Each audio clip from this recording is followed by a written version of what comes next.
Well, hello there and welcome to the channel. And in this video we are going to be talking about those plants that you should never prune, cut back, shape in the winter. Now I'm going to split these into three groups. The first is those plants which flower on the previous season's wood.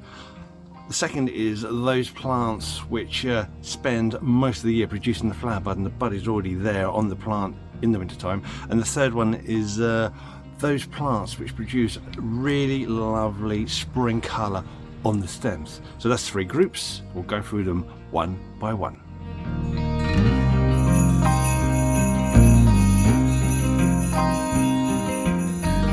We all know what happened. Winter arrives, it's cold, it's wet outside, no one in their right mind wants to go out and work in that, and that includes a world famous TV gardener, Monty Don.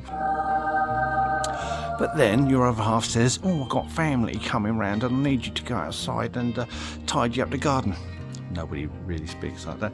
So it's down to you to go out into the shed, pull out the tools and start chopping away, trying to make things a little bit nicer for when your guests arrive. And goodness me, come the spring, you suddenly realise, oh my flipping heck, I've totally flopped that, because you have a garden with no flowers in it, and then you're really in trouble. So the point of this video is to tell you the most common plants that you should not be cutting come the winter. Let's get into it. So to start with, we're going to be talking about those genera that have colourful stems in the spring, and of all those genera, I love that name, there's probably three that you're going to most commonly see, maybe four with some of the aces like capillipes and some other varieties, but on the whole these are small trees and not really going to be talking about those. So what we are talking about are your dogwoods, which are your cornus, we're talking about the rubus, which are your brambles, and we're going to be talking about like your shrubby willows. And the lovely thing about these is you don't see the colourful stems really until they drop their leaves, which is going to be sort of end of November, early December, and you get to keep that colourful stemmage really until the leaf re-breaks out in the spring, which really, as soon as those leaf breaks out, you've got to cut that right back down because you get your best colouring on the new growth. So every spring, as soon as the leaves start to pop out, give us a hard cut back. Now some fantastic varieties like your with those brambles, the rubus, you've got your cockburnianus, which is a real word, no sniggering please. You've got the tibetanus, which again, I don't know who names these, but they're skating on thin ice really. With the cornice, you've got your sibirica, you've got your winter fire, you've got your western bur, and then with your lovely willows, which there can be some good ones. I think the cornice are the best, and the rubus, some of the rubus are absolutely stunning. We saw some great ones when we last visited Wisley, which we got no plans going back until they sort out all the roadways around there, which is an absolute nightmare. I don't know what they're thinking of. Anyway, you've got your Yelverton, you've got your Britensis, two really good colour forms, with your willows, the salix, and you cut those now and you've lost a good 3 months of really good ornamental colour.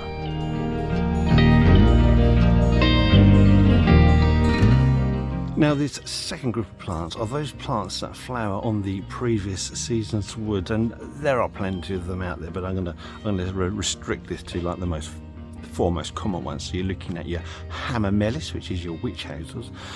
We're looking at your rambling roses, not your climbing roses, your rambling roses.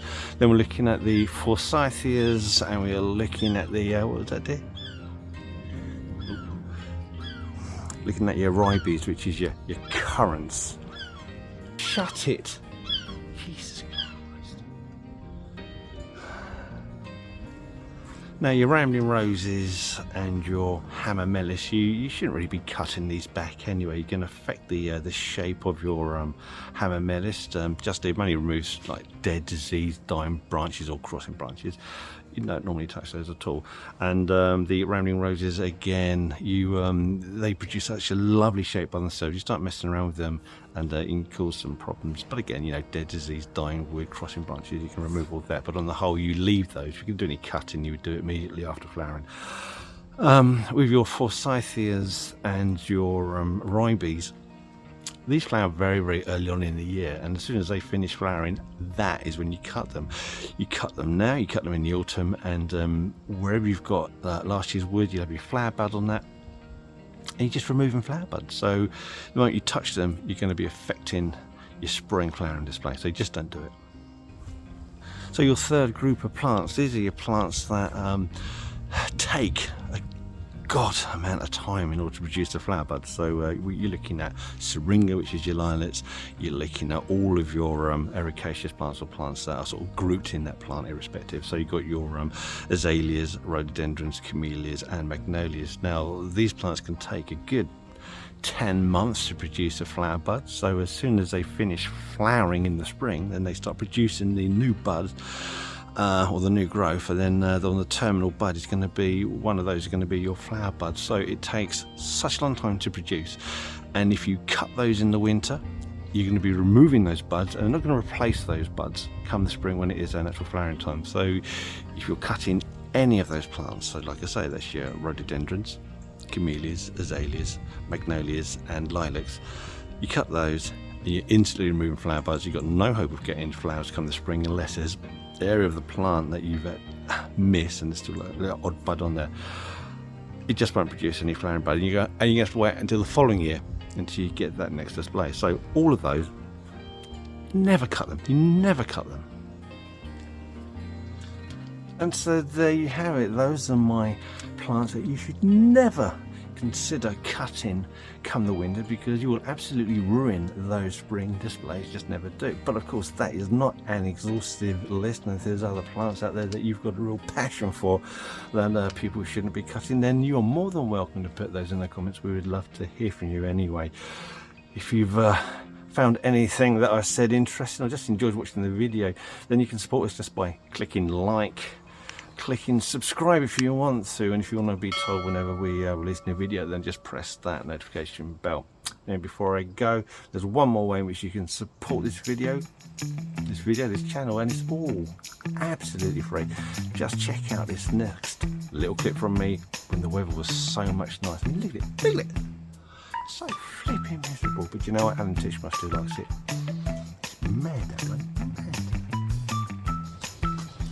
Right, now just before you go, if you want to see more content, more behind the scenes stuff, and images that I've taken of some weird freaky plants over the years, then you're in luck, because we've created an Instagram page. So you can find the link in our description, you can find the link on our main page, and if I'm clever enough I might be able to get a link somewhere up there. Anyway, thank you for watching, and if you want to see more YouTube stuff, then check out this video here. That's quite a good one. And if it doesn't float your boat, then another one right there. And enjoy these while I've still got the strength, imagination and aptitude to make them. Thank you for watching. Goodbye.